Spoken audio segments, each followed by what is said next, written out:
All right, so in this video, I wanted to give a training week recap. This is basically week three of my training block, going into my week four SBD. So how my training week is laid out is Tuesday, I have secondary squats, which is going to be a 3x7 ascending on safety bar squats.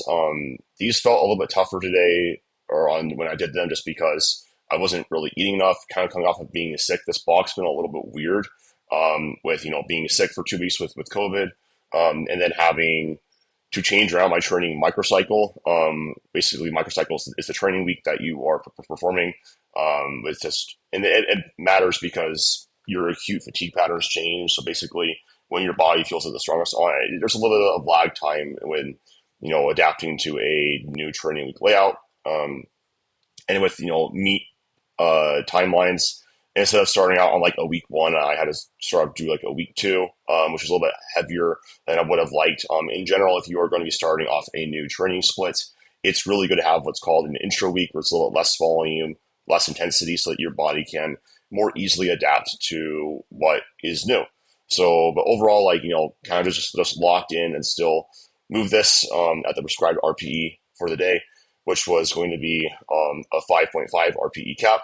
So that was like, RPE 5. I can grind for days on squat.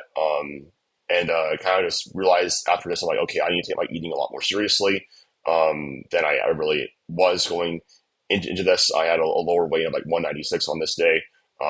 So my coach Paige, actually, because we've been maintaining about 198 as my average for the last 2 months, we just bumped up my calories another 300. So hopefully that gets me moving upwards on the scale again. I'd like to be ideally like 200, 201 for this meet that I'm planning on doing on November 8th. But we'll see what happens. Then bench press on Wednesday is my secondary bench. One of the biggest changes that I've just overall had with the layout has been because Joe is giving me actually like ranges in my training program. This is basically called like a variable percentage based training.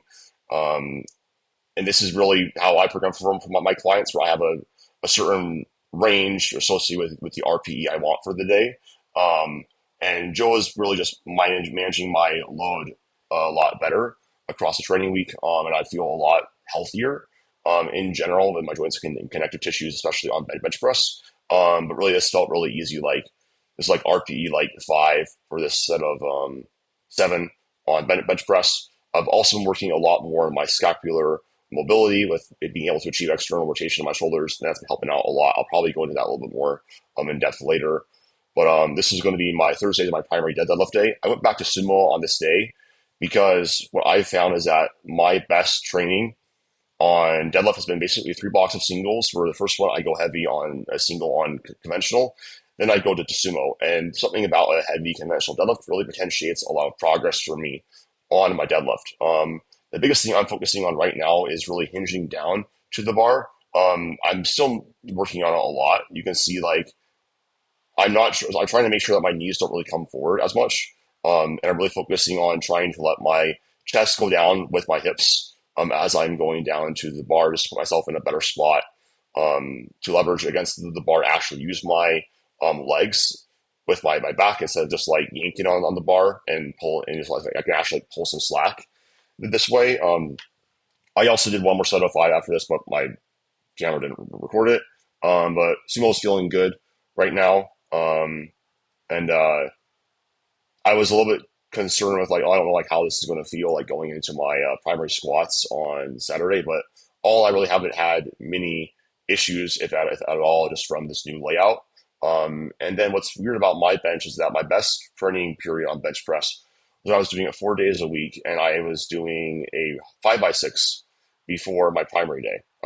It was pretty light, and Joe basically was like, "Well, let's try out, a 5x10, even lighter, going into your primary day and seeing how that feels." Because I'm the type of lifter where I need to feel muscularly primed on my squat and on my bench press, so I have to do like lots of high reps to make myself feel strong. If I do like a lower rep, like more of a nervous system primer, I don't feel strong on really any of my lifts, except for deadlift is one of those exceptions. But that's sort of what I figured out on squat and bench press.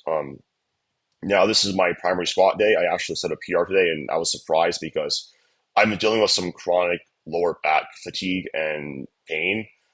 Like this was extremely painful to rack and unrack, and like going into and out of the hole. But I just locked in and was able to hit 540 here at like an RPE 9, like a true RPE 9. Pretty confident I could have doubled this, which is really, really good for me.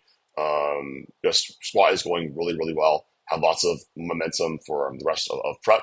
And then these down sets were a little bit shaky. I was in a lot of pain doing these. I didn't really feel like I was able to move the exact way that I wanted to, but I kind of just locked in and was like, well, you know what? I'm just in some pain. I can still move. I'm still strong. Um, I'm going to still get the work in. I would have cut this if I and would have done like some belt squats instead. If I was like, this is so painful, like I'm just not strong at all. Like I just can't move this way at all at the right RPE. But I was able to just fine. I think that's a good point here. Is just sometimes in training you're going to have to be emotionally and mentally and physically resilient. You're going to have obstacles and things might not go your way, but you kind of just need to do your best and get the work in. You can see these are kind of really borderline on my squat because I was really hesitant of trusting my back and letting myself lean over more. So I would have liked better depth here on these down sets, but towards the end of the set, as I was like a little bit more desensitized, like my lower back became more desensitized to pain. I was able to get a little more of an acceptable depth, but yeah, just something that I was like try to like really hold myself accountable with is just hitting depth. Like those last three reps were really good. The first ones weren't, and went up to being able to hit 430 for six, which is really awesome. With better depth than all my other sets, so that's really good. One of the benefits of ascending sets for me is just mental. With like it keeps me a little bit more focused. It also helps me like not overshoot my down sets. But one of the things is that on my primary days, I am pushing my down sets a little bit harder on my squat and deadlift, which is good for me. I think that I get a little bit like in my head about pushing my down sets on my squat and deadlifts. I'm concerned about the fatigue, but with letting Joe just program in the percentages associated with the ranges with the RPE, just allows me to lock in and perform like an athlete. Now, this was my single after squat. I felt a lot more fatigue in my front delts here. I think it's probably just because I did heavy squat beforehand. Handoff wasn't exactly great too. He pulled it out a little bit too far in front of me that I had to like pull back. So that wasted a little bit of energy. I was closer to like an RPE 8. Wasn't exactly what I wanted to have, but that's training. I'd be really happy with like 358 at 9 with a true pause. And then, but the good thing is that my down sets were moving really, really, really well. And that was something that I was really happy about. Again, remember that your entire workout is your top set and your down sets. Like it's not just about your top set. The majority of the volume and when you're getting stronger throughout your training block is because of the down sets and the total volume of workout that you are doing. That peak intensity exposure is really just to, put yourself in a position on your heaviest week of training to actually hit a PR or, be in a spot two on that following week. But down sets are the majority of the work here. But you can see here, I'm starting to slide up the bench. This allows me to really get a better arch. I'm also tucking my chin as I do that. And I'm keeping my feet flat and keeping my hips off the pad. And then when I lower down my hips on the pad, I'm trying to keep my hips as light as possible so I can maintain that arch and back of neck pressure. I'm still working on this. I actually need to consistently bench on the Elite FTS pad, not the TSS pad, because that's what I'll be training on or competing on in my competition. That was what I was doing anyways the rest of the week. And I think that's also part of why like my bench didn't feel great because it changed like the joint angles with like the pad height is a little bit higher on the TSS and just stuff like that. It matters when you're getting to my level of competition. Then was able to somehow do these sixes on deadlift conventional. I do 1 day conventional, 1 day sumo because I can get into a better total workload for the week. Like if I was to do sumo twice a week or conventional twice a week, my secondary day on deadlift would have to be like stupidly light, like probably like 450 or less. This just allows me to get a better training effect on my deadlift. Really was focusing here again on hinging to the bar, setting my hips back a little bit higher and thrusting my torso as high as I possibly could. And overall was really happy with this. I will probably start training with a Texas deadlift bar instead of the Kabuki bar on my secondary days just because I feel like it's just going to build a little bit better general overall strength for me. And it's just a little bit harder than the Kabuki bar.